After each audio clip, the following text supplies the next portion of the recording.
Hello, I'd like to welcome everyone out to the Planning Commission meeting for Thursday, June 2nd, 2022.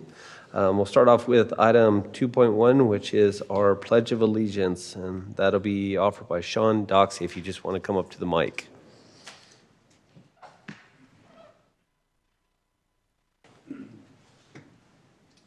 I pledge allegiance to the flag of the United States of America and to the republic for which it stands, one nation under God, indivisible, with liberty and justice for all. Thank you so much. We do have a full Planning Commission today. Are there any conflicts of interest on any of the items? Seeing none, all right, we'll go for approval of the March 3rd, 2022 Planning Commission meeting minutes. I'll make a motion to approve item 2.4. Motion made by Heather. I'll second it. All in favor? Aye. Thank you, Adam, Heather. Now we'll go into administrative items. 3.1, consideration to approve a special exception regarding setback requirements. And we'll look for city staff.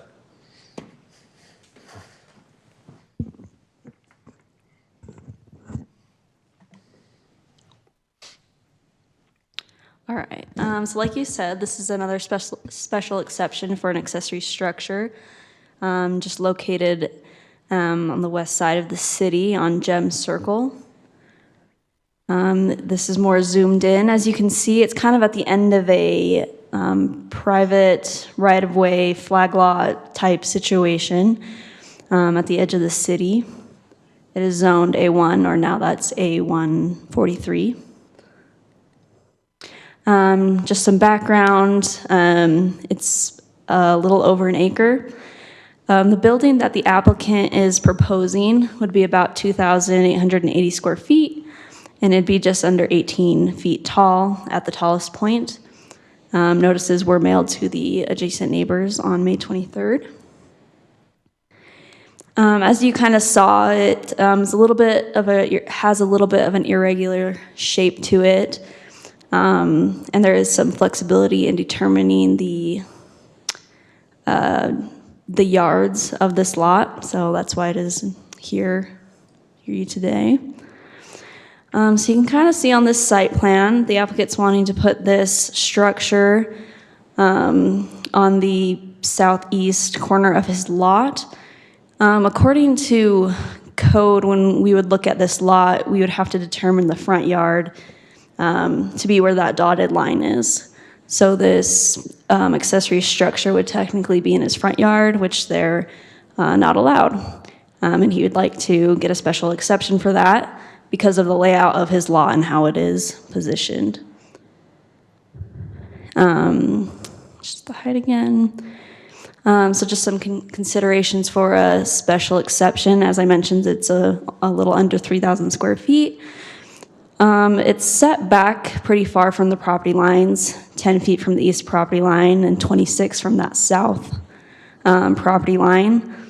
I think as we saw in that other picture, that would be the only yard that would, I guess, not be next to the yard of the other lots.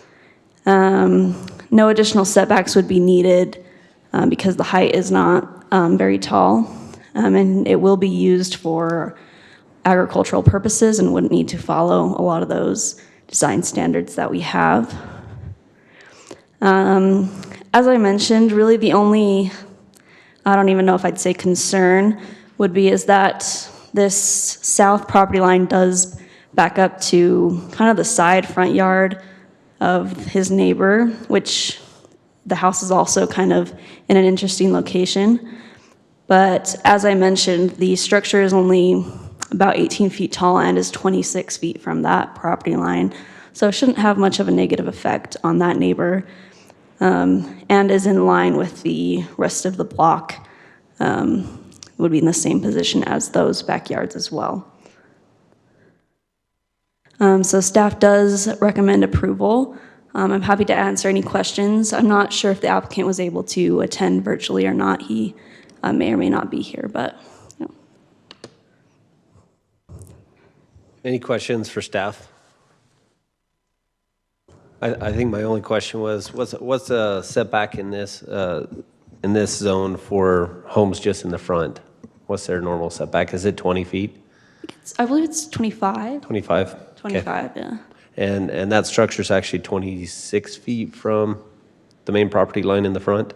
Well, Yeah, the south property line. okay. Yep. All right, that's my only question. Okay. Commissioners, I just wanted to be clear that the applicant, even though they were unable to attend tonight, they wanted you to still consider this request even without their participation. They just had some conflicts that they were not able to. I know we invited them to attend electronically. I'm assuming, Jackie, that we don't have anybody online. But they did want you to make a review and potentially decision, even though they're not here tonight. Thank you, Michael. Thank you. All right. I guess discussion on this item from Planning Commission, or if you're looking to make a motion. Looks very similar to the last one we did that had the same, almost exact same layout. It makes sense to me. I agree. And I mean, the setback is pretty much the same as if it was a house. Front yard, So yeah. I don't have any problems with I'm it. ready to make a motion. So. All right, Adam? I'd like to make a motion to approve item 3.1 with staff's recommendations. I'll second that. Motion made by Adam, second by Jackson. We'll call for a vote. Jackson? Yes. Adam? Yes. Heather? Yes. Andrea? Yes. Forrest? Yes. Andy? Yes. Thank you so much. We'll move on to item 3.2, which is a consideration to approve a conditional use for the Walmart fuel station. And hey, we're lucky, 2 in a row. All right. Yeah, so this is a proposal for a fuel station just located at the Walmart out here on 134th. As you can see here. It's zoned MU2 and would be part of that existing Walmart parcel there. They are proposing this, a smaller building, just 375 square foot, and with a 40 by 105 foot canopy. There'd be 6 gas pumps. As you can see in this picture and these elevations as well, they match the existing Walmart building with the CMU brick and the tan color along with the signage. It would be, because it's on the existing Walmart parcel, it would kind of be considered, I guess, an accessory structure and would still need to meet the standards of the original approval letter from that Walmart building, which was the 15% landscape, 20-foot landscape buffers, which they do still meet all those requirements. In their original approval letter, they needed to have 180 parking stalls. With the fuel station that they are proposing, it would go down to 141. So they would add 18 stalls there at the bottom, if you can see those white stalls, and they still are meeting the landscaping requirement that is there. They meet all the setbacks. And the other impacts that we look at for a conditional use as well. Staff does recommend approval. There are a couple other minor corrections that staff wanted to make sure they corrected before necessarily applying for a building permit. But yes, we do recommend approval with the 3 recommendations. All right, any questions for staff? All right, seeing none, is the applicant present? I believe they are online. Okay. Jacob and Antonio. Good afternoon, Commissioners and Chair. Thank you all for hearing our case tonight. My name is Jacob Glaze, project applicant. With me as well, I have Antonio Flores, who's also with Kinley Horn, and then Chris Everest with SGA. They are the project architects. So thank you for letting us present our case virtually tonight. We're excited to be here. We are doing this rollout of fuel stations across across your great city, Utah. And I would say that planning staff, and as well as the rest of your staff, has been a joy and a pleasure to work with so far. So thank you for letting us have the opportunity to work with them. But happy to answer any questions should you all have any. All right, thank you so much. Any questions for the applicant? I have a question. Are there any concerns then with these recommendations that the staff has? Number one says comply with all other staff corrections, so as long as you're aware of those, and are there any concerns with complying with those corrections?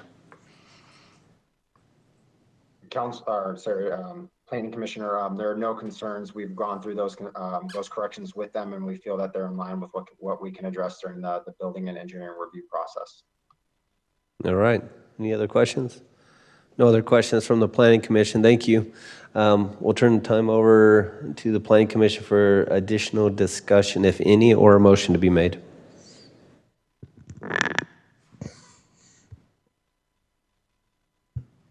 Do we need the 18 more stalls along 134? Yes, meet the requirement. Because it's taking 39 away. I mean, I'm just looking at these, and in that area, I drive there frequently, and I would be concerned about those. Trying Just to the back out. location of where Yeah. it is. As far as you prefer the landscaping that's already there? Yeah, and I mean, do we really need those specific spots? I really don't think we do. Especially with the other, the other tenants that are in that parking lot area. I think that's a bigger question because that we have to sort of change approach the- later because that would change our requirements for parking, and that's not really something in this moment we can dive into. And so unfortunately, I Approving don't it, think we can have do to much approve here. it with the parking space Yeah, It's a good question. of our code. yeah. And that's something we can maybe explore at a future meeting just to make sure parking standards are up to line what we think it needs to be. There are ways that the Planning Commission can reduce a parking requirement, but usually requires a parking study, and the applicant hasn't provided that. So the numbers that were in the report and that are required were part of the previous conditional use permit. Actually, I agree, I don't want to lose the landscaping, but it actually might slow down some traffic in that region by having the parking there. Because a lot of people do shortcut through that area and that turn in, so. Okay. Good point, though, Heather.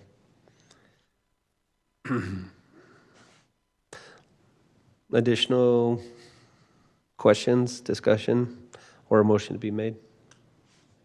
I'll go ahead and make a motion to approve item 3.2 with staff's three items. I'll second that. Motion made by Adam, a second by Andy. We'll call for a vote. Andy? Yes. Forrest? Yes. Andrea? Yes. Heather? Yes. Adam? Yes. Jackson? Yes. Thank you so much. Thank you all. Thank you. Thank you. We'll move on to item 3.3, consideration to approve the preliminary plot for Hidden Oaks West subdivision at 7300 West. And this is on for a public hearing. So, city staff? Okay, so the title of this subdivision is the Hidden Oaks West. It's part of the overall Hidden Oaks MDA, located just adjacent to the Olympia MDA that was approved recently, kind of up in the northwest corner of the city. You can see the location of the proposed subdivision. There's a little bit closer up view with the layout and the lots shown there as well. And some of the connections, you can see how those will be made and future connections as well. So the applicant is requesting for 153 residential lots. 85 of those are senior housing, 68 are single-family lots. There's two accesses that are being proposed with this. One of them comes directly off of Harriman Highway.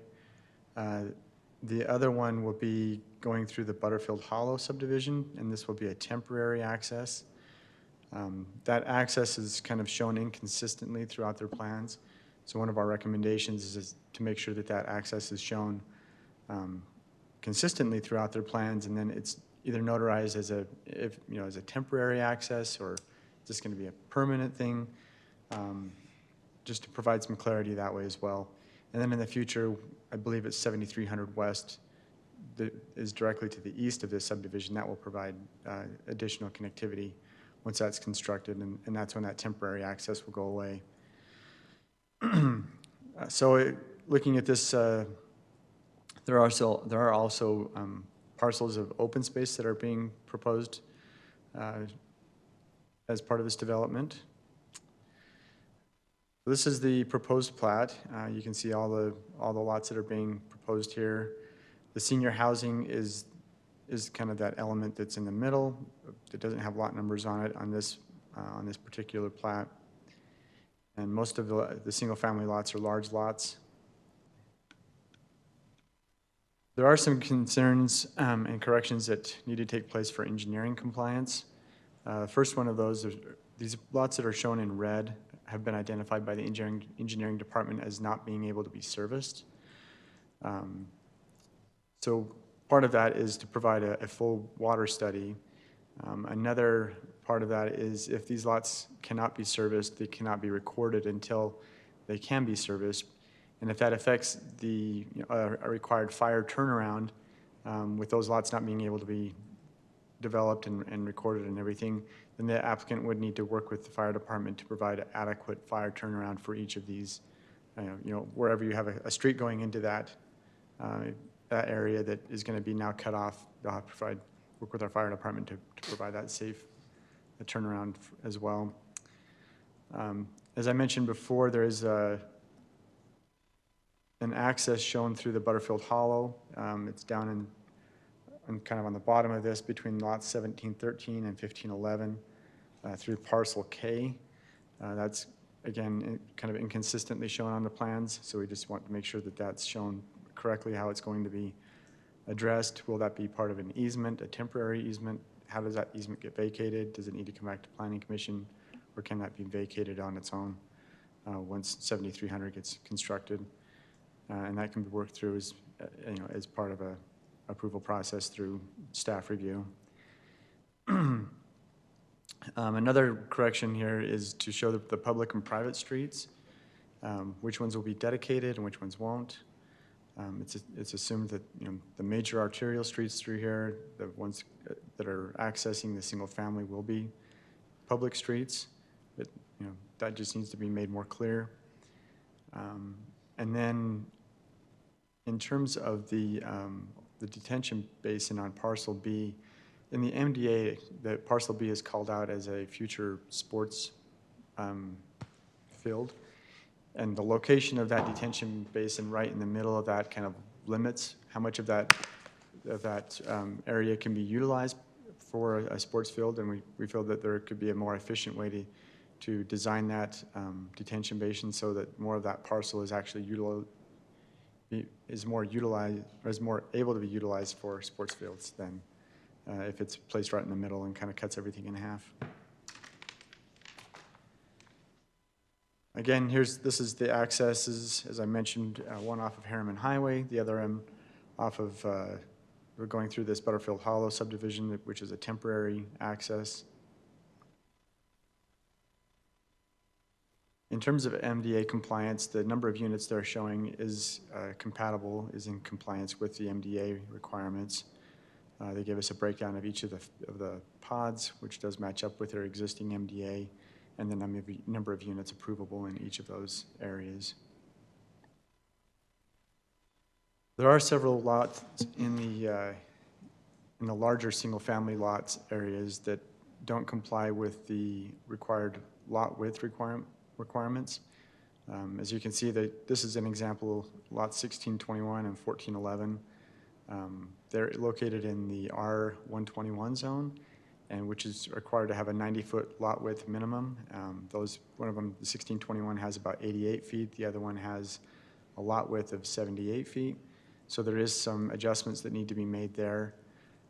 As we looked at this as a staff, you look at lot 1622, it has 20 additional feet of lot width, which could potentially be adjusted to provide the required lot width for the additional lots that need that additional lot width in this situation.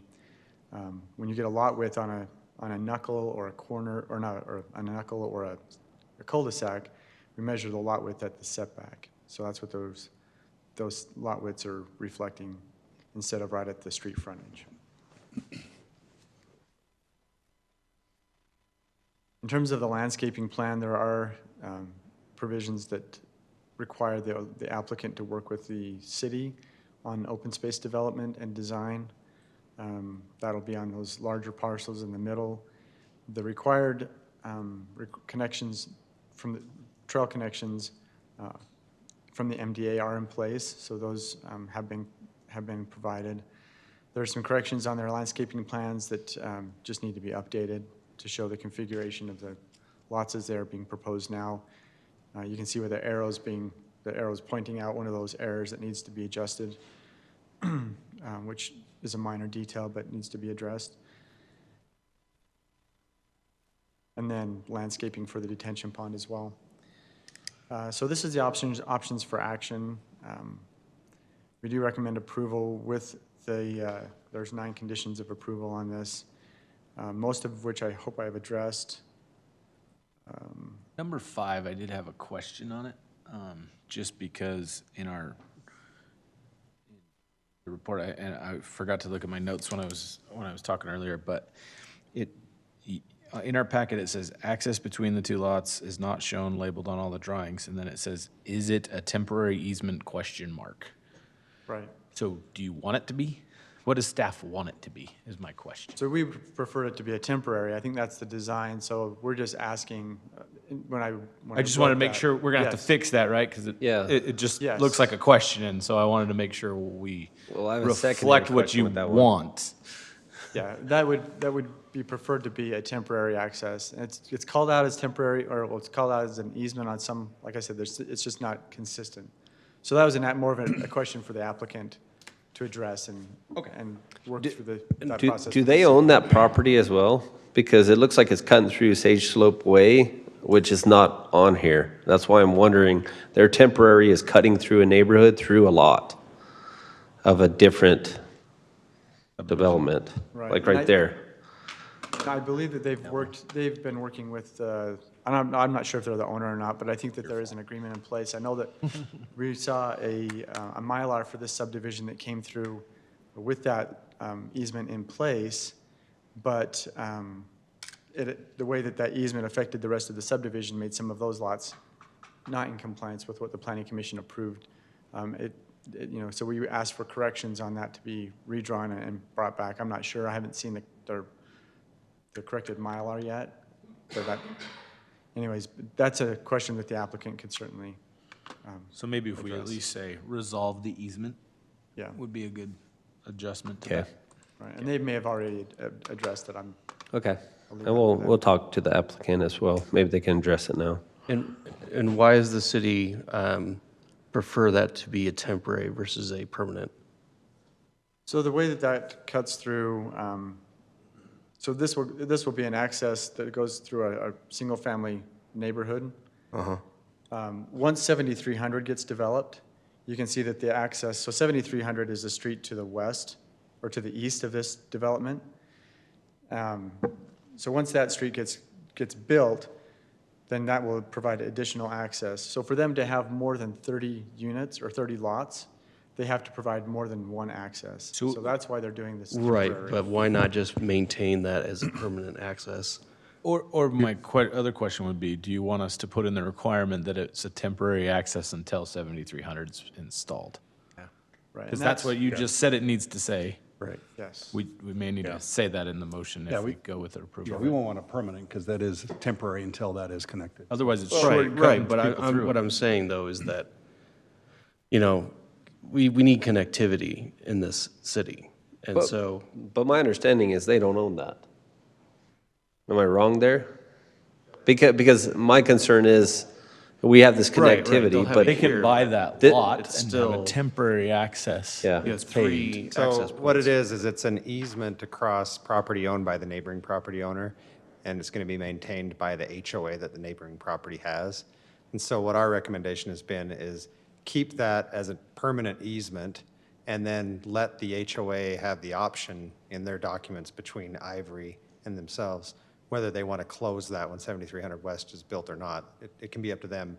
They'll meet the minimum required accesses at that point, but it could close if the residents in that neighborhood don't want it to come through anymore, or it can stay open if they're okay with it, because it will give them access to parks and things back up in there But we more do direct. need to reference that we want it to stay open at least until 7300 West It is has to, connected, or else right? the fire marshal will shut them down, so, yep. And I'm that just saying also, just needs to be massaged. with this other development, we'll take one lot probably out of the other development, is that what we're saying? It didn't lose a Or it lot. doesn't They do were that? able to squeeze it in with their frontages. Okay. Thank you. I've got some general engineering questions. Go for it, Jackson. You get to come back up. Do we want to hold some of this until after the hearing, though, too? I'm We just also wondering. might want to hear the developer too, right? We want to, yeah, hear from the developer. and maybe hear from- You can ask. Yeah, we have the applicant, then we also, you want to ask the I'll ask question? real mine, quick? yeah. Well, first one is, comes back to Harriman Highway. For future width, is that planned for in the layout of the plats for the houses, or for the buildings? So yeah, Bryce has been working with them on that.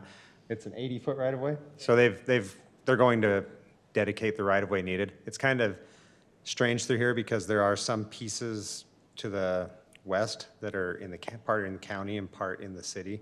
But most of all, I think pretty much all of this is entirely in Harriman City, so they'll be able to dedicate the whole width Okay. for this project. So we'll require it as they do subdivisions and come through for the full Well, width as it dedication. becomes a busier road, should this be set up so that the little spur coming off of, is that pod 18 ties in across the road to the other one? Should we have a full intersection there, or have it be an intersection instead of offset entries coming into the? Our options have been line them up if you can, but if you can't, you have to meet our offset standards. So I believe as we've looked through this, Bryce has made them meet the offset standard for that classification of road.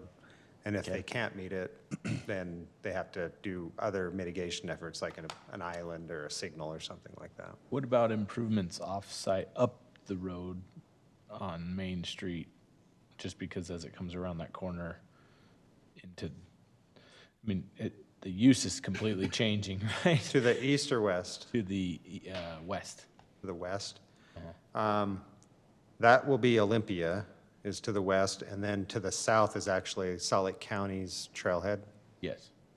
So those, I was worried, right where the label Harriman is, you're coming around and going to residential with not a lot of buffer, right? I mean, you're coming around and you're right yeah, there. you're basically a 50-foot right-of-way into an 80-foot right-of-way. Yeah, So, I'm just saying, the roadway mitigation upstream a little bit needs to be taken into. and we can always work through that with them if we see there's some issues. All of this road is a capital project, so that would be something we'd have to go to the council to get funding authorization for to do those projects. And does this road have a bike lane or the 10-foot, I guess, pave similar to what's out front of Bullfrog? This one does have, you want to come?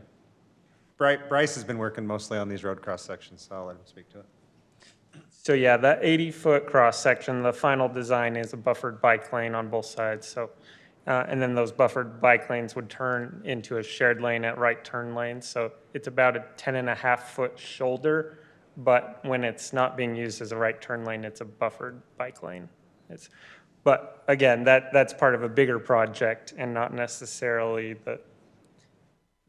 this is just a snippet of that's Main Street all the way out is Yeah. planned that way, so. Okay, just want to make sure that was still the plans. Thank you. Okay, next question. So we've got the little arrowhead lot, I'll call it, that's between the Sage neighborhood and this one. There's one lot sitting there. If that makes sense, kind of that triangle / arrowhead. Is that the parcel L? Yeah, no, that leftover lot that doesn't piece- belong. He means right. Where? Do it. I was gonna say, does it let you draw? Today. Right there Yeah, is where he means. shoot, it's not drawing. So, okay, Give so me control, I can show you. It won't let us turn it on. Which lot is it adjacent to?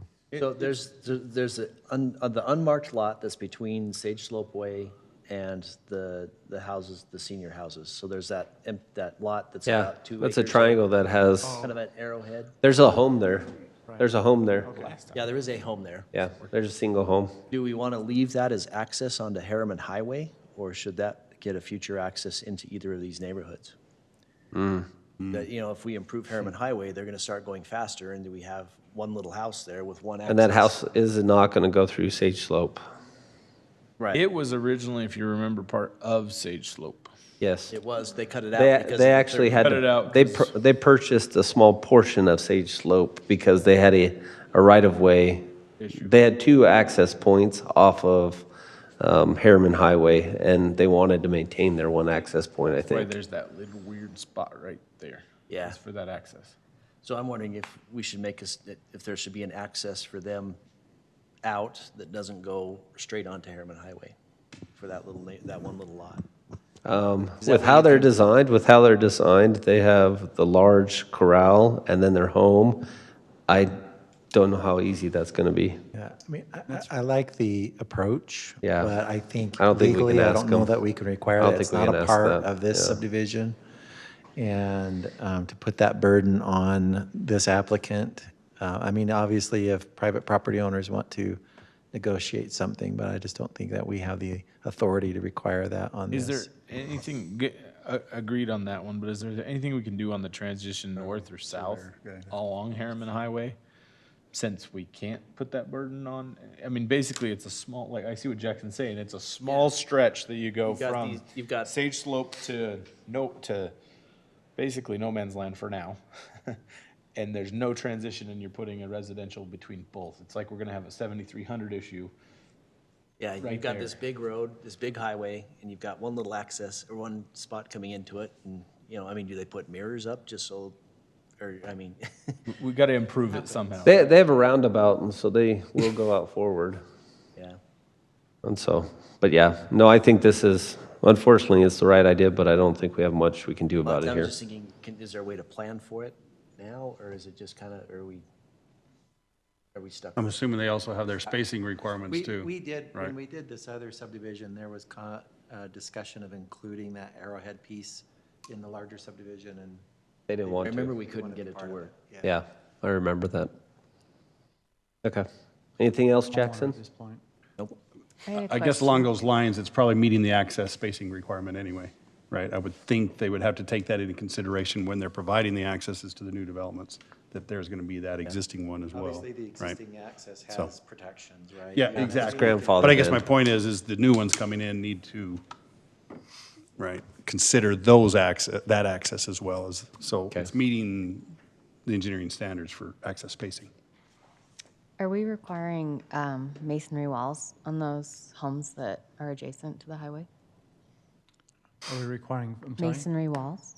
Masonry walls on the, That front Harriman Highway. Right under highway, in between, or right by highway specifically? That are along Harriman Highway. That's right along away. Harriman Highway? yeah, the MDA does require that. We do? Okay. Thank you. This one doesn't work, right? Awesome. It's just the two. Okay, if the applicant's here, if they want to come up, just state your name. And sorry, we had a lot of questions. That's okay. My name's Ben Hanson. I'm with Ivory Homes.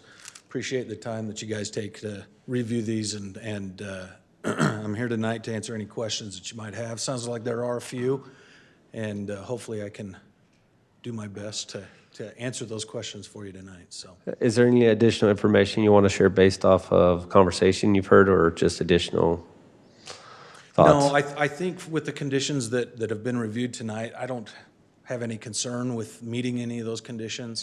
As far as this arrowhead piece, I guess we're calling it, just for your own reference, the owner of that lot there has contacted me personally and is curious about buying one of the homes that back into his property. So there, I don't know what his intent is, if he'll try and take a fence down, put an access gate between the properties or what, I don't know. But he has made contact with us about purchasing a home there, so. Okay. All right, thank you. Any questions for the applicant? No? All right. This is on for a public hearing. You can have a seat for now. Thank you. I'll call you up after the public hearing if you want. This is on for a public hearing, and so I'm just going to read the public comment and policy procedure. The purpose of public comment is to allow citizens to address items on the agenda. Citizens requesting to address the commission will be asked to complete a written comment form and present it to Jackie tonight. In general, the chair will allow an individual 3 minutes to address the commission. A spokesperson recognized as representing a group in attendance may be allowed up to 5 minutes. This policy applies to all public hearings. And so it's not a Q&A, but you can come up, make comments, and then we'll talk about it afterwards. So I will open the public hearing at this time. And it looks like we do have Sean Doxey, if you want to come up. So my wife and I are the owners of that property on 7400. Oh, okay. And we're just wondering about a fence, if there's going to be anything that's proposed in between us and this new subdivision. And then also, if we can get a easement for the sewer. We're anxious for that. Awesome. We'll let the applicant come up after the public hearing. He can address anything.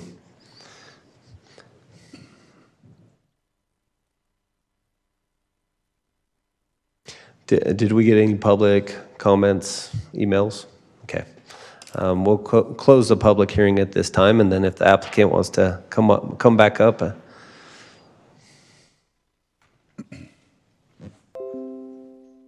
And you can address the public comment if you'd like to, or if there's anything else. Okay.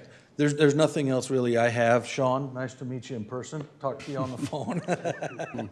So I think we can talk about it afterwards and make sure we get that lined up for you. So. Awesome. Okay. Thank you so much. Thank you. We'll turn to the Planning Commission for additional discussion. Can we just go to the recommendations again, just so I can review those once more? I was going to say, I think the big one would be the fencing, like what is requirement we're going to do for fencing. I don't see fencing anywhere else in the recommendation, so. I know we have an MDA in place, and so we need to, it sounds like we have required precast in some areas, and so we may want to just clarify what that is. Yeah, does anybody know that requirement off the top of their head? Fencing requirement in this area for, do you at least remember between it and, I'm oh, not too- Sheldon may know this. Go ahead. So the MDA does specifically point out areas along 6900 West and 70, and I'm trying to think of the 130 to south where precast has to be, but it also references that any additional fencing which is required by city ordinance shall be installed. So if that being along a major collector or an arterial road, our code does require precast fencing along that area. So my assumption is it would be required, because I'm assuming Harriman Highway is a collector. It sounds like the applicant has some additional information for you to consider as well on that topic. Ben, is that right? That was exactly. Oh, okay, okay, all right. I was more just worried about between it and the Arrowhead lot we've been talking about, because of that different use and different type of property. So the ordinance states depending on the use, if they're both residential uses, then our ordinance does not require any fencing for the developer to install. Except for one is animal rights and one isn't. And so in that case, if there was animal rights on that property in ag zone, he would be required at a minimum to install vinyl fencing. That's what I'm trying to say is I think we need to at least address that, just so that nobody's messing with the animals of that property, right? Again, it's just butting up against more historic land than what we've traditionally had. Grandfathered in. Can we go to the next slide as well? One more slide. See the rest of the recommendation. Thank you.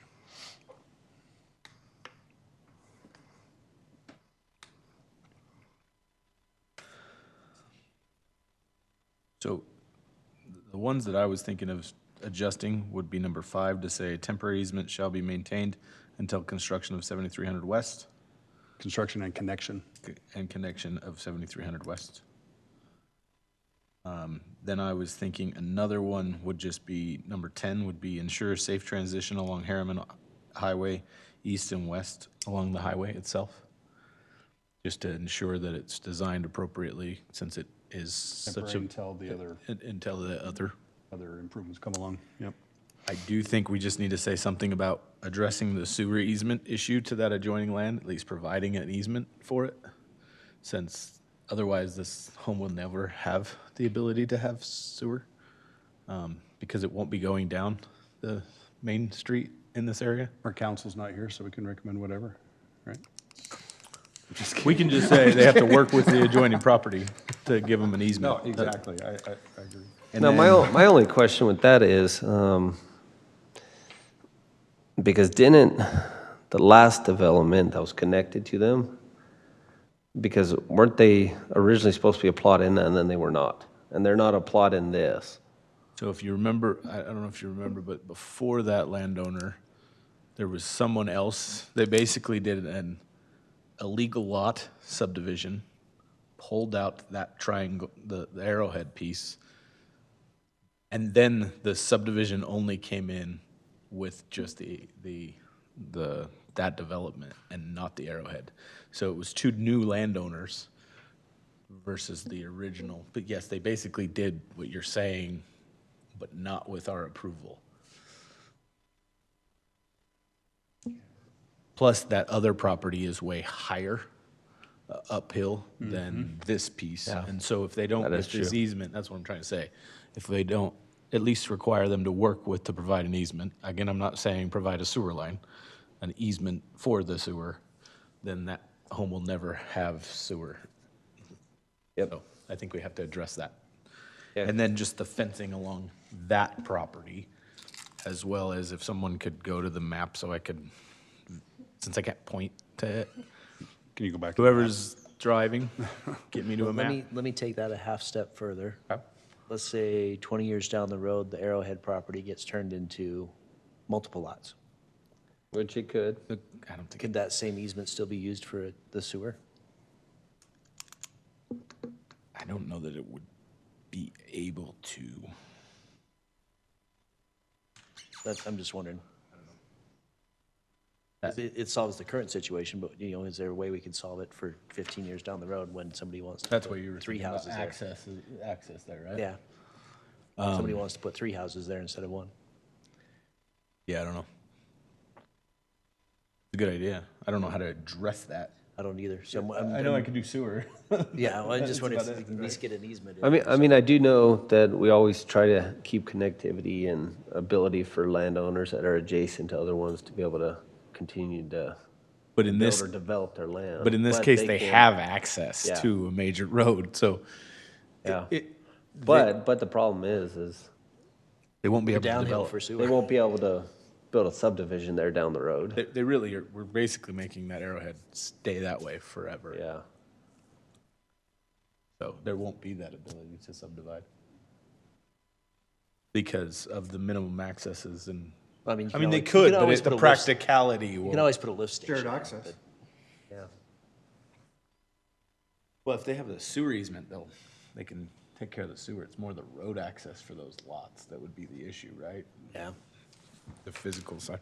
So who's working on getting me a map so I can explain something? I don't know who to pay to do that, but is that Get you? us back to the map. Thank Me you. do a map. Which one? Yeah, good question. Anyone. Just anyone with a map. There we go.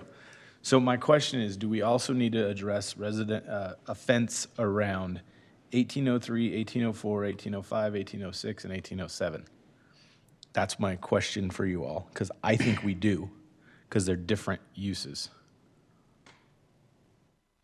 I mean, Just like in we're all addressing- honesty, they're MD. Oh wait, oh no, that's Just a like different we're road. addressing for, again, there's not a really good exhibit here, but between halfway from where the pink line starts at the L 1.6 to that arrowhead lot that you've deemed it arrowhead style. So that's on the other way of Herman Highway. So I mean, in essence, it should have, because of the MDA, a precast There you wall go. is required there. There you go. It should be a precast wall is required because it's in between Herman Highway and back these one. residential units. Isn't that? I think the the one How I'm MDA on that? interpreting that. Yeah. Isn't the MDA require a precast wall One between more. the homes and Harriman That one. Highway? When it's adjacent? That's not where I'm talking about. I'm talking about the Talking about bottom. the south property line. I'm talking Oh, about the south side. property line. The south Yeah. side. That are all, Okay. I'm only talking about farm type property right now. And what I'm trying to say is along, basically from the N down around all the way to parcel L, to me, it should have a vinyl fence to separate the types of uses. I don't think we need to worry about it on the big agricultural land that's just dry farm. That's just west. That's west or even where, above where Olympia ties into. Yeah. And then I only think you need to address it along the Jackson's self-proclaimed Arrowhead piece. That's what I'm saying, is along those areas. And if That I are could draw it, already- I would draw it. That are already adjacent to, They're adjacent to Yeah. land uses that are not compatible because they are agricultural land uses. right, Are they though? Agricultural uses? their Yes. zone. Yes. High Yeah, country. this area a I was lot gonna say, more. I've seen There's zone that way, but if agricultural. I'm looking there- at these, I'm not seeing fields, I'm not seeing pastures, I'm seeing large homes in the middle of So, big so the lots. Arrowhead has a full fenced-in corral. Yeah. He's Okay, talking about but the I'm other talking ones. about the one south. Below parcel L. I don't know the one south very well. I've not been, I'm just saying, can't that see it off the road very well, so I'm not sure. I know you can get access to it because I've seen it, but I don't know, again, I don't know. well, and like Clint said. But it's If zoned, they are it's zoned zoned a that way, different, though. yeah, if Doesn't they're matter zoned 'cause it's differently, zoned then that we way. don't need to have to worry about it because it'll be fenced. Not if we don't require it. But is it, Oh, no. is this county property right here? If it's zoned Yes. agricultural, and this is residential, those are two different zones, different uses, so that's part of the city's code. I know that's what the city's code says, but I don't believe that that will guarantee there's going to be a fence there, is why I want to put the requirement in the motion. It's required, but we want to emphasize it with the Highlight it. motion. I would only say the one, Because it's up to interpretation on whether that is a different compatible zone. Yeah. And what I'm saying is, technically, if one of us went and bought that lot right now from the county, any of those 3 lots along that area, it's agricultural. You could put I know it doesn't have one right now, but technically, you could put in a horse fence. And historically, we've always protected the animal rights lands and the agricultural lands. That's the only reason I'm bringing up those locations. If you look at everywhere else, there are large tracts of land that are dry farm, and I'm not trying to bring up those. So I mean, more or less, you're talking about just a approved fence according to city standards on the south side of this area. Parcel L. Yeah. It's development. Or, I guess parcel L's the one, but that. On the entire- south side all of those the lots. development on the south side of Harriman Highway. as part of the city code, our fencing requirement does allow, it requires, if it's truly an agricultural use, you're required to put in a fence. So that would be one consideration. But where the property is outside this, where the property that's agricultural is outside the city, I'm not sure what our jurisdiction would be. So when we did it on 7300 West, when we were butted against High Country, we're doing the exact same thing. We put a fence We along there. required a fence. So that the earlier garage that we approved, when we approved that subdivision, there was a requirement to put a fence along its back property. Yeah, based on precedence, we have done that. And Always we've done been pretty consistent with it. Just to, again, to Is try there- and Let's entice just people. emphasize it.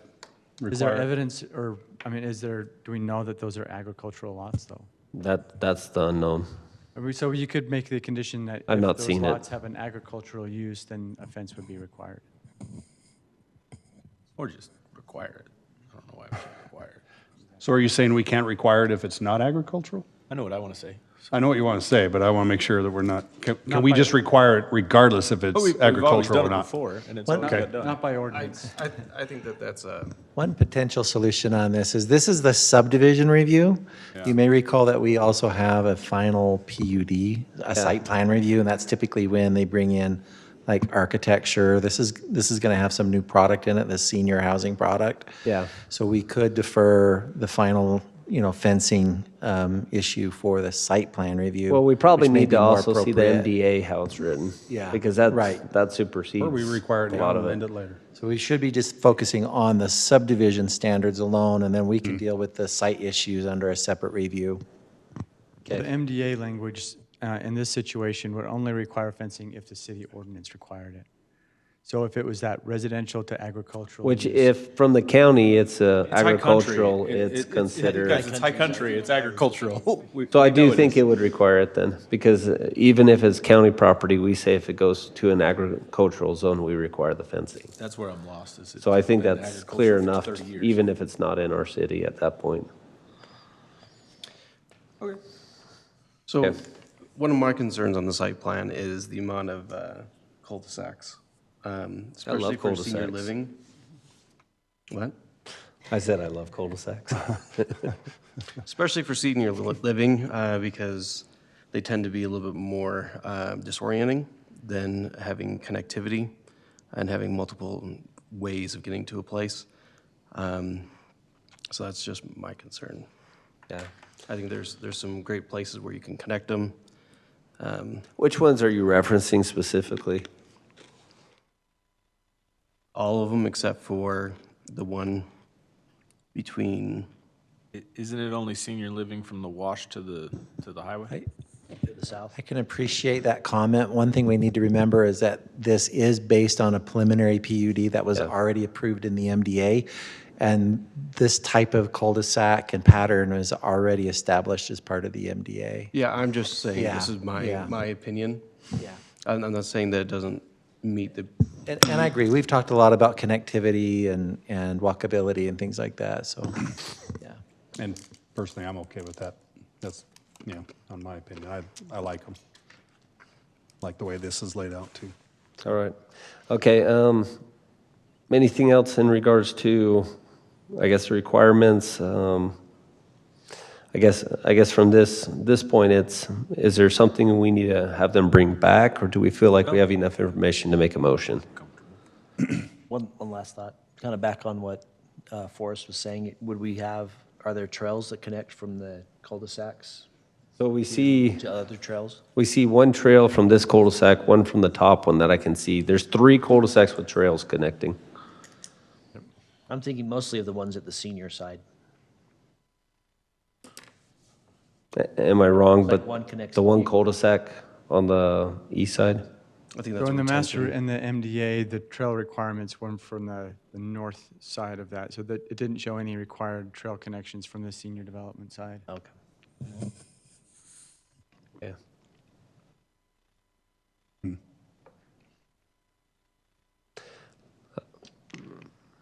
I'm ready to make a motion.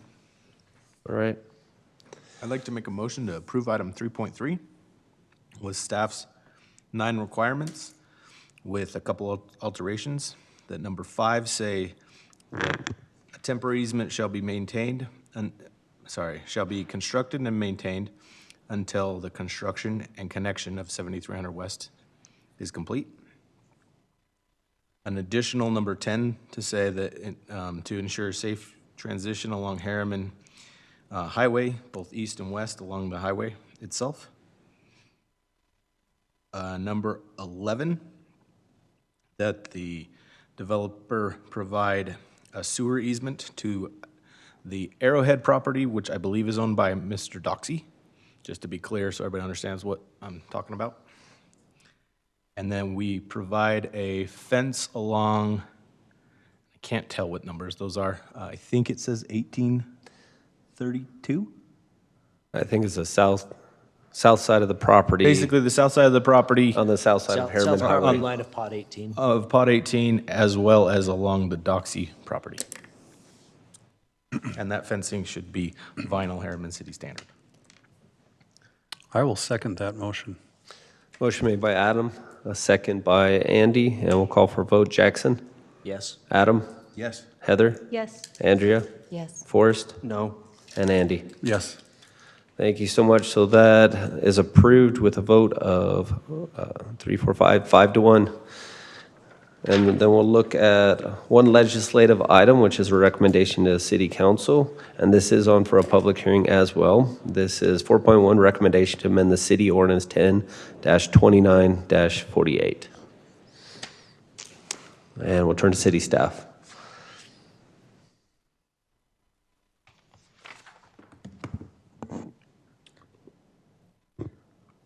All right, good evening, Planning Commission. We We are working to update this ordinance because we've had a few issues with the current wording of the ordinance that we have in code right now. And so as part of this, we wanted to describe what the existing code describes and what we're trying to clarify with this update. So the current ordinance restricts visual obstructions in this clear view triangle area at intersections. So the purpose of this ordinance is to allow vehicles at an intersection that are stopped at a stop sign to be able to see down the road that they're turning onto if they're turning right or if they're turning left. They'll be able to see oncoming traffic to make that movement, whether it be a right turn or a left turn or a through movement at an intersection. This is to provide that safety at an intersection. And so the current ordinance calls out that nothing over 3 feet can be in this area. And that's, you can imagine, when you're in a vehicle, anything over 3 feet can block your view. If it's under 3 feet, usually you can see over that in a vehicle. And so that's how it's worded, and we're not looking to change the height, but more just the way that this is measured. And so we'll kind of get into the issues on that. So this is the current ordinance. There's different parts to the visual obstructions ordinance. We are just looking at the clear view triangle. And so we're highlighting the area highlighted here in red, but I'll read the whole thing and kind of point out the issues with the red section of the ordinance. In all zones, no site obscuring fence, wall, sign, or other similar structure or landscaping which exceeds 3 feet in height shall be placed on any corner lot within a triangular area formed by the street property lines and a line connecting them at points 30 feet from the intersection of the street lines, except for public safety signs and equipment. Tree canopies pruned to 7 feet above grade are permitted, provided no tree trunk shall be located inside the clear view area. So that last part's just saying a tree can reach into the clear view area if it's trimmed high enough that it's not blocking the view, but it can't be planted in the clear view area. So the concerns that we have with the existing ordinance that we've seen with developments and individual property owners is that we have updated this in the engineering standard. And so developments are held to a new standard, but the code hasn't been updated. And so an individual property owner would be held to a different standard than what development would be held to in our current situation. And the reason we updated the engineering standard are for these reasons. So the vague language of how this is described makes it difficult to interpret where this is measured from. So we created this image as a help to kind of interpret this. But in a lot of cases, the property line isn't in this case. There may be no sidewalk. It may be a super wide park strip. And so the area that is described here, and one of the major issues we have here is this doesn't include the park strip if you go strictly by how the wording is in the code. We've interpreted it to extend that triangle out. If you would imagine just extending that all the way out to the park strip, but strictly as it's written in the code may not be the most appropriate way to interpret that. So we're looking to include the park strips. And so to do that, we're changing where it's measured. We're proposing changing where it's measured from. And then the other thing is that it does not account for the roadway size or speed of the road. It's kind of a one-size-fits-all right now. And we don't go into too much detail, but we do break it into two categories now. If it's a certain width or higher, it'll be a collector road or an arterial road, it'll be a higher distance needed. If it's a local road, then it can go down. So I'll just kind of get into our proposed changes here. So instead of measuring at the property lines, we are proposing to measure that at the edge of asphalt and connecting them instead of 30 feet from the intersection of the property line, 60 feet from the edge of pavement. And then at the bottom, we're adding where all intersecting roads have a right-of-way width less than 65 feet, so that's local roads, essentially. The clear view leg distance may be reduced to 50 feet. And so the numbers look higher than what was old, but I'll show you in practice that it's about the same distance that we've been doing in the past. So you see there, the existing, it's measured at the back of walk and the intersection of the back of the sidewalk. In a lot of cases, there isn't sidewalk or there is a property line out to the back of curb, and that gets a little bit harder to measure. Our proposal is to go right off of the edge of the asphalt of the road, and this is pretty typical for other cities that we've seen to measure the clear view triangle.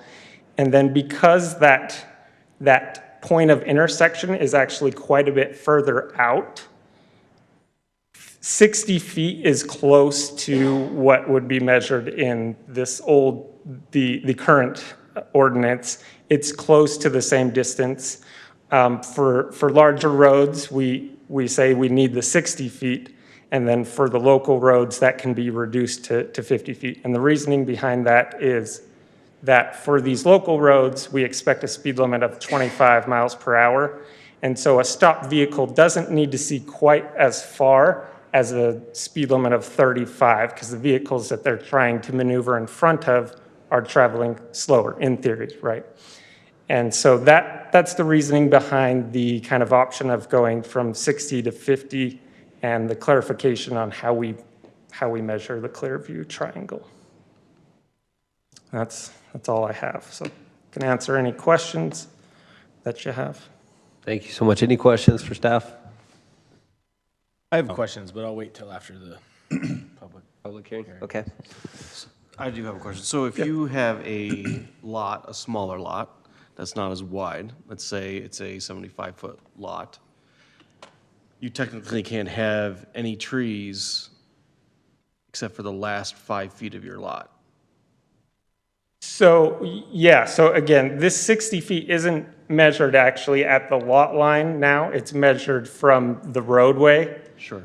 So it'll be similar to what's existing. So you're right, if your lot width is... But it's still probably 50 feet of the frontage. Yeah, right. Right. I mean, I just think it's very restrictive, and maybe that's not even the point of this conversation. Obviously, the point of the conversation is to clarify the verbiage of the ordinance. But I mean, that's pretty restrictive, especially. Yeah, I guess that's a matter of opinion, right? If what's restrictive. From an engineering standpoint, it's safer. It's much safer to be able to see down the road to make a movement. So I'm thinking of off of 5600, there's, when you go past, I guess it's the old Harriman Road going towards the middle school. On the left, there's a little neighborhood. And they have it to where it drops down to 3 foot in the precast wall and then goes up, and then on the other side is just open. So in like comparison to some of these, if you were to say the 30 foot that you're showing on the right to now the 60 foot on the left, how far back is it from the roadway? Because you're saying it's close, but is it 25 feet or is it 40 feet now? So yeah, it depends on the situation. So on our major roads, the park strips are a little bit wider. And so that's why I'm not giving it a direct answer. So the existing triangle. Well, I mean, our requirement usually is about 10 feet, right? Our requirement for what? With the sidewalk and everything we're talking about. It's existing 30 feet right now. Okay, so we're looking at 30 feet and then, oh, no, not the corner, but if you talk about the sidewalk and everything. So it just depends on the radius of the actual curb. Yeah. So a smaller radius, would give you more lot space that would need to be set back, or the clear space would be set back. But I mean, most of our neighborhoods have sidewalks and everything else, so I'm just really trying to figure out, are we pushing another 10 feet into their yard or? Yes. It's going to be very. That's what I'm worried about. So honestly, in looking at it, I don't think it's so much the 3 foot height and I'm gonna use your diagram that's existing. It's the tree distance from the stop sign to the park strip. If you go and look, I'll just use Rose Creek. I just was zooming around in there because that's kind of an older subdivision that's there. Most of those trees are almost right up to the stop sign. And so by even going with what a current is, with the tree requirement, I get the, bushes and stuff. I think we need to massage the tree thing because you would basically need to cut down almost every tree in every intersection in Rose Creek. Right. To be compliant, because I was going to say, I know it says if they're big and tall, but we all know they don't start big and tall, right? Right. And so you can't limit instantly to be 7 feet tall if you bought a 5 foot tall tree. Right. And so I do think, I get what you're trying to do with the triangle, and I actually am comfortable with that, but it's the tree tied to the triangle is the more concern, especially now we're doing the entire envelope where I would think if you could plant the trees but keep the canopy up, you're going to be okay. But Then you have to buy a 10-year-old tree. They're saying you have to keep it at a 7 Yeah. foot level. I'm just saying, if you just looked at Rose Creek, or you pick a subdivision. For maybe it's above 7 feet for 4-inch caliper and above. Yeah, and that's what I'm trying to say, is you gotta have time. In their dialogue, they say that they don't want any trunks in that triangle either. Right, and I'm saying we allow trunks in the triangle. Right. Well, I have a different question. I will say this, there is already an ordinance, and you can see it here, that restricts a tree within 30 feet of a stop sign. Now, I don't know when that came into play compared to Rose Creek or And that's these- what I'm saying, is I these other don't ones. think anyone ever looked at that dimension, because it would basically make all the trees you always talk about go away. And most of them, like I said, if you Well, I really don't- start looking at it, there's a lot. Correct me if I'm wrong, I don't think the city's going to be going out and cutting down the trees. A lot of this is for the new developments and new. Necessarily, when the No, not city, when necessarily. they get a complaint, they will find Well, people. okay. That's They my don't question. cut But I down do the agree with, the stop sign. You got to have a clear sign of, line of sight for the stop sign. Absolutely. Yeah. Absolutely. In the beginning, you Safety, I think you But do. once the tree gets taller than the stop sign, the tree can be, As long as it's 30 feet away. I mean, it could be closer if it's taller than the stop sign. I don't think so. If the Because the canopy is trunk, above it? it's not the canopy, it's the trunk as well, as you're. Can I ask the underlining question? Have we received complaints, and have there been safety concerns? Yes, so we have received complaints, and it's been a repeated issue with developments trying to get this implemented. We give them the ordinance, we give them direction, we give them this picture, and it continues to be an issue as we come through the review process, and it's not understood well. And so that's why the standard was updated. The complaints from residents haven't been super high for this. We have the ability in the code to go in wherever we see an issue to make a change without this ordinance. So have we had safety issues with this? We have, and we've had many times where we've had our city arborists go in and trim trees that are causing issues. Right up against the crosswalk is a very common one. It blocks the crosswalk signs, it blocks the pedestrians from being seen. And so that's the most common we see is up against crosswalks, but that's not necessarily what this is I was going to say, in those targeting. cases, I completely agree, because those are big roads and big crossings. I'm talking about true residential to residential roads. Well, and that's where you're where you have getting, natural stops anyway, and some of them don't even have stop signs in some that's communities. true, but those are being reduced to 50 feet at that point. But I'm You are saying- getting a reduction in those. But I'm still saying, I'm looking at an intersection right now that I know of where one homeowner has no trees whatsoever, and another has a ton. You basically, even with the 50 feet, would cut down at least 6 trees on this. And this is, I know you'd go, oh, I like the look of that versus the other side, is what I'm trying to say. The empty. It's the empty, and I'm talking about truly what I would say our expectations are versus the reality of what's going on. I totally get your crosswalks. You never hear me say no on those. I'm talking the smaller roads.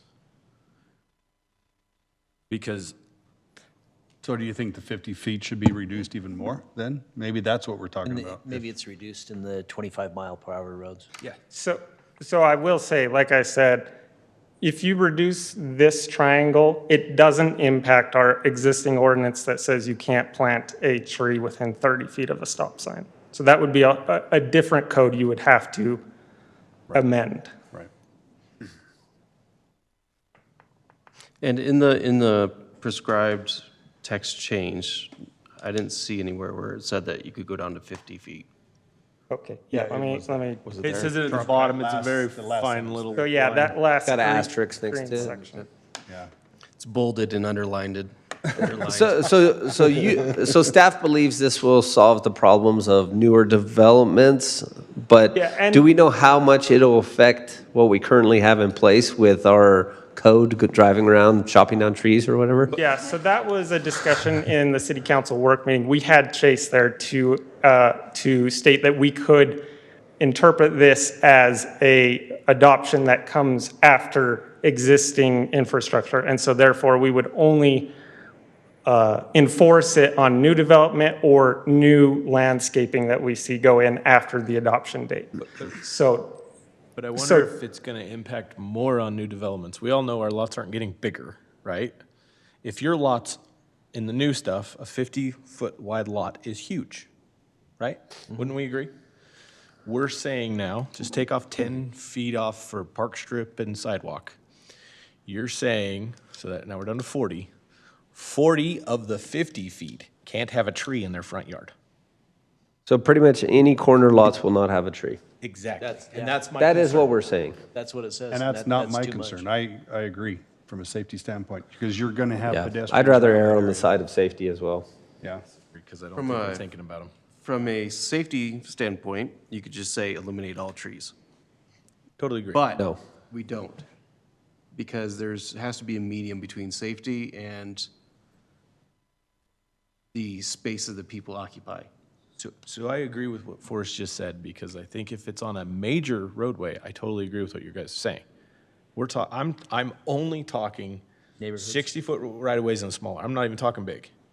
There is no way, for one, that we should be designing the roads to make it not speeding that fast. So I'm talking true, most cities don't even Local put stop neighborhoods. signs on neighborhood roads. Yeah. So what I'm talking about is, I'm looking just around here. There is a lot that you wouldn't even be allowed to put in a tree. Okay. So Adam, you have no concern with this except for when it comes to a local neighborhood. Correct. I don't think 50, I think Okay. 50 is too big. Okay, so I mean, in essence, it's really when you get into a local neighborhood is where So my issue the Yeah, question and is. that dimension is 50. Yeah, so maybe that's adjusting the last line, because that's essentially what the last line is addressing, is you can reduce the length to 50 if it's a local road.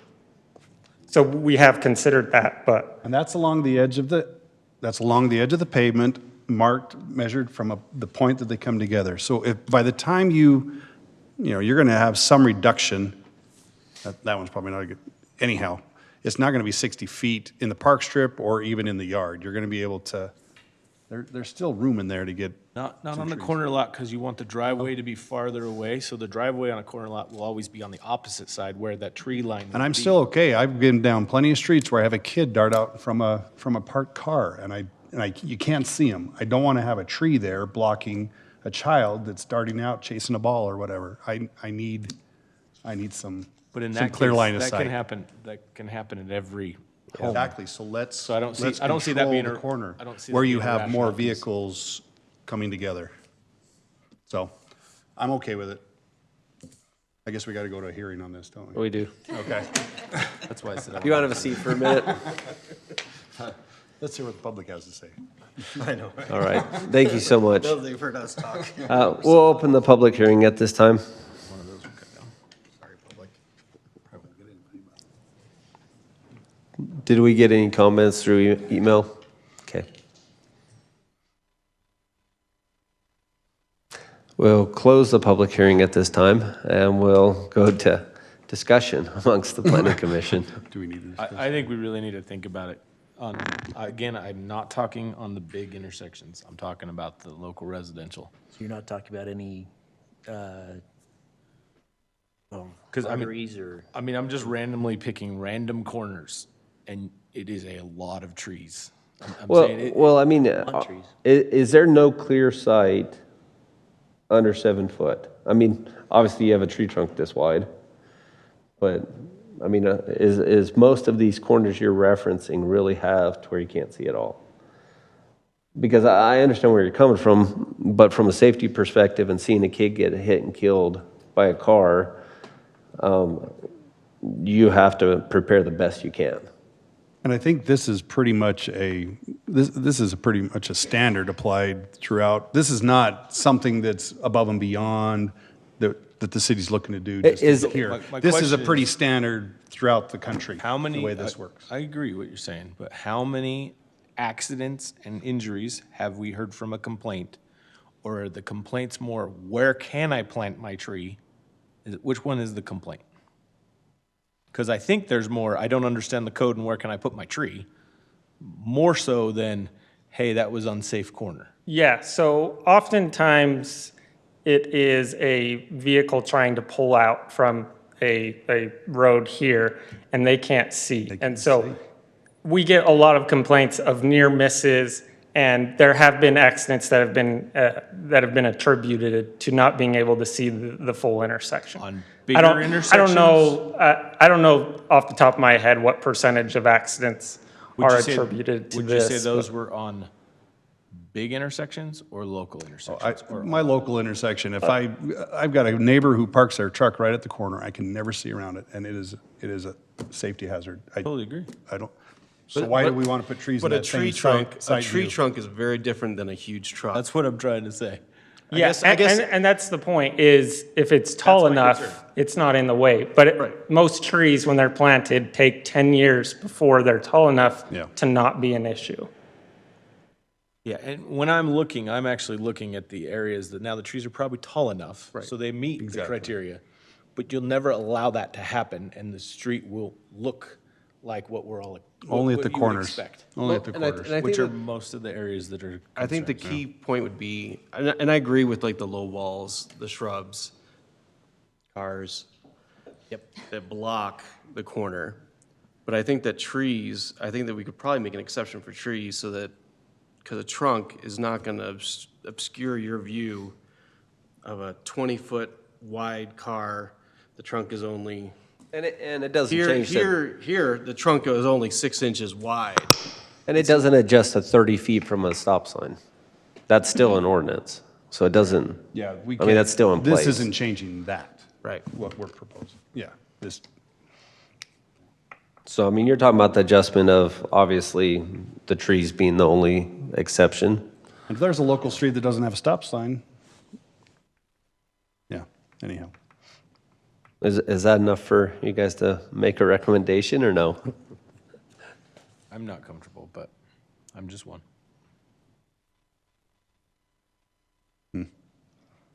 I'm impressed that you're trying to find a balance between safety, between vehicles, and also safety between vehicles and pedestrians. And I think we've they're came. kind of two different kind of scales. Yeah. You're trying to find what's that right balance between those two things. And it sounds like there's no question on most of the major areas with crosswalks and everything else. The question is within the local neighborhoods of how we provide the aesthetic look and also the safety and make sure that we have the balance there. So I think that's really the only question that we still haven't addressed to where everyone feels comfortable. And that's why I personally would like to think about it more so I can go see what makes sense, right? You're going to see me measuring stuff. Is there anything we want staff to look into to bring back if we are going to make a motion to continue this? Because, I mean. I'd like them to see a sampling of how many trees they pick a mature subdivision. And just see what does just not and see does what- fit the criteria. What would have been removed and what wouldn't have been removed. With the 50-foot, and so see if in a local neighborhood. That would maybe definitely need help to me to go, 40-foot. yes. Or again, my answer only is the tree. I'm not talking about bush or anything. And so maybe it's 50 for the bushes and 30 for the 30-foot triangle. I don't know, I'm making up something. A different triangle for the tree, right? again, I And it doesn't change the ordinance of 30 feet from the stop sign. Right. And so, I mean, is that maybe a little bit of direction of something we can bring back if we do choose to continue this to give us a little bit better idea with some of these local neighborhoods? Maybe even a couple examples of, okay, this does not meet the criteria at 50 foot, this does.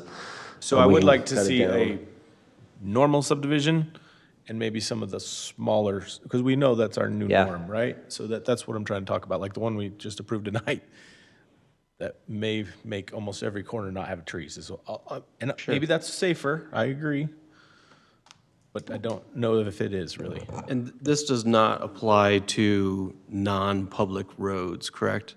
So roads that are within HOAs that are private roads, this does not apply to them. I'm just thinking I of would my have to road. look at the existing ordinance, because we're just amending the existing ordinance. I can't remember if it calls out all public roadways, all roadways within Harriman. I would have to look into the code, because sometimes our code does apply even on private roads, right? If it's a safety issue, usually it can apply on private roads as And well. when you came to us with the 60-foot, 50-foot, is this something existing in a lot of other cities? Is that where you pulled the standard from? Yeah, so this, Sandy City has this exact standard that we're presenting right now. West Jordan has a similar one. I can't remember if the numbers are exactly the same, but this is a pretty typical standard. And like I said, once you get down to the 50 feet on a local road, you're about the same length as the 30 feet from the back of sidewalk. So it's not much of a change as it is a clarification on where we measure it from. But, yeah. So in essence, all those existing ones we've been talking about are not meeting the current code anyway. Yes, If that's the and case, right? like we said, and we may need to check in this with our legal counsel, that we would consider those areas legal non-conforming, right? Where if there was an issue where we did see 60 feet or 50 feet being 10 feet longer than the 30 feet, those existing trees, we wouldn't ask them to cut them down or move them unless we're seeing major issues with them. It doesn't sound like there's a sense of urgency in trying to get this approved then, if we continued this. Does that provide yeah. any heartburn Yeah. to you on this? I just want to clarify that. Yeah, no, there's no deadline we're Yeah, trying beyond to the hit normal. here. Yeah, having to come back and deal with us again. Besides Yeah, that. no, there's no deadline. We're just looking, the one urgency, I guess, is the standard's been updated, and so the code's just lagging behind at this point. Gotcha. My thought is we make a motion here, if we have some diagrams of existing conditions that that they can be to scale, because it looks like the one on the right here is not to scale. 'Cause if that's Yeah, you're right. if Yeah. that's a 30-foot triangle, that's a really big house. Yeah, you're right. The one on the right's just one we pulled off of our website that has been used in the Big house, past. little lots, dude. That's how they do it. But Big house, it's- little lots.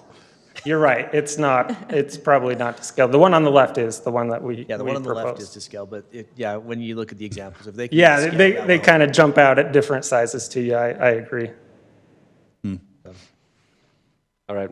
So I'll look for a motion to potentially continue or a motion to recommend something to city council from this body. It, but that's okay. We'll let somebody else. I'll make a motion to continue item 4.1 and ask that staff come back with our questions, just more information. Which I think is a couple examples in local neighborhoods. Yep. So, I'll second. second by Forrest, and Heather made the motion. We'll call for vote. Andy? Yes. Forrest? Yes. Andrea? Yes. Heather? Yes. Adam? Yes. Jackson? Yes. Thank you, guys. We'll look at any additional comments from the commission at this time. What's the status of the general plan?